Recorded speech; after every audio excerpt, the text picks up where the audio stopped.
අතීතයේ සද්ධාතිස්ස රජතුමාගේ කාලේ එක් රාජපුරුෂයෙක් රාජකාරියක් සඳහා කොට්ටසාල නම් ගමට ගියා. ඒ ගමේ වැසියන් මේ රාජපුරුෂයාගේ දහවල් ආහාරය සඳහා ගිතෙල් සහිත බතක් ගෙනත් දුන්නා. ඒ අවස්ථාවෙහි පිඩිසුගා වඩින එක් තෙර නමක් එම ස්ථානයට වැඩම කළා. රාජපුරුෂයා තමාට ලැබුණ ඒ ගිතෙල් සහිත ආහාරය ඒ තෙරුන්ට පූජා කළා. ඉන්පසුව රාජකාරී කටයුතු අවසන් කරලා ගිය රාජපුරුෂයා කලකට පසුව මිය ගොස් වෙනත් ගමක උපත ලැබුවා. සුමන නමින් ප්‍රසිද්ධ වුණා. මෙතුමා වැඩි වියට පත්ව විවාහ වී කාලයක් ගිහි ජීවිතය ගත කර පසුව ගිහි ජීවිතය පිළිබඳව කලකිරී බ්‍රහ්මනාරාම විහාරයට ගොස් පැවිදි වී තම්බ සුමන තෙරුන් නමින් ප්‍රසිද්ධ වුණා.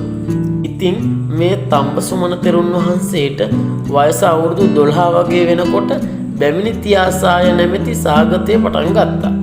මේ තෙරුන් තමන් වහන්සේ ඇසුරු කරන අනෙක් තෙරුන් වහන්සේලාට යෝජනාවක් කළා මේ සාගත කාලය පහව යනතුරු අපි දඹදිවට යමුද කියලා. මේ විහාර භූමියේ තිබුණ මහා තිඹිරි ගසක සිටි දේවතාවෙකු මාගේ ආර්යයන් වහන්සේ දඹදිවට යන්න සැරසෙන බව දැක තෙරුන් වහන්සේගේ ආරක්ෂාවත් ආහාරයත් මට බාරයි කියා තෙරුන් වහන්සේගේ ගමන වළක්වා දිව්‍යමය ආහාරත් වස්ත්‍රත් තෙරුන් වහන්සේට දෙන්න පටන් ගත්තා.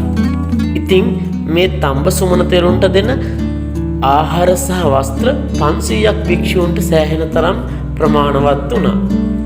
මේ විදිහට 12 වසරක් පුරා පැවති මේ බැමිණි තියාසාය නැමැති සාගත තත්වය කෙමින් කෙමින් පහව ගියා. ඊට පස්සේ තෙර නම භික්ෂූන් සමග ආරාමයෙන් පිට වී චාරිකාවේ හැසිරෙමින් ගම් සිසාරා වැඩම කරමින් පිඩුසිඟා වඩිමින් දානය වළඳන්න ගත්තා. දිනක් කඩරොද කියන ගම්මානයට පිඩුසිඟා වැඩිය මේ තෙරුන් වහන්සේලා දානය වැළඳීම සඳහා සූදානම් වන අවස්ථාවේදී ඇතැම් භික්ෂූන් වහන්සේලා අහස දෙස බලා වලාකුළු වලින් අහස ගැවසී හිරු නොපෙනෙනු බැවින් වේලාව ගැන සැකහිතා දානය නොවළඳා සිටියා. මේ බව දැනගත් තම්බ සුමන තෙරුන් ගල් කැබැල්ලක්ගෙන අහසට දැම්මා. එය හිරුමෙන් ආලෝකය පතුරවමින් අහසේම පිහිටියා. එවිට භික්ෂූන් එම ආලෝකයෙන් දන් වැළඳුවා. එම ගල් කැබැල්ල සූර්යාමෙන් ආලෝකය දුන් ස්ථානය මණිසූරිය නමින් හැඳින්වුවා. එය පසුකාලීනව මණිසූරිය මින්නේරිය නමින් ප්‍රසිද්ධ වුණා.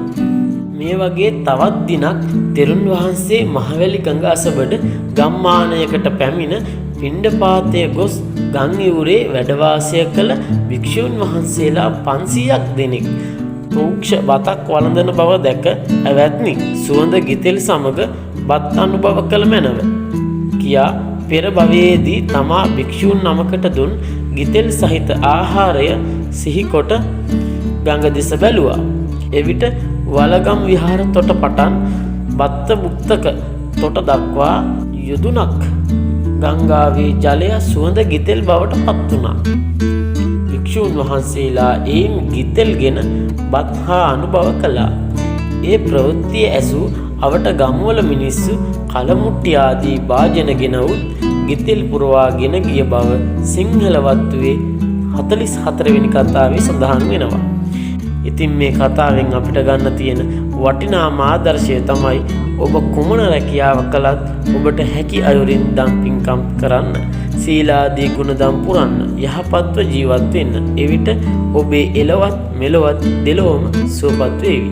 ඔබ සැමට තිරුවන් සරණයි. මේ වගේම වටිනා කතාවකින් නැවත හමු වෙමු.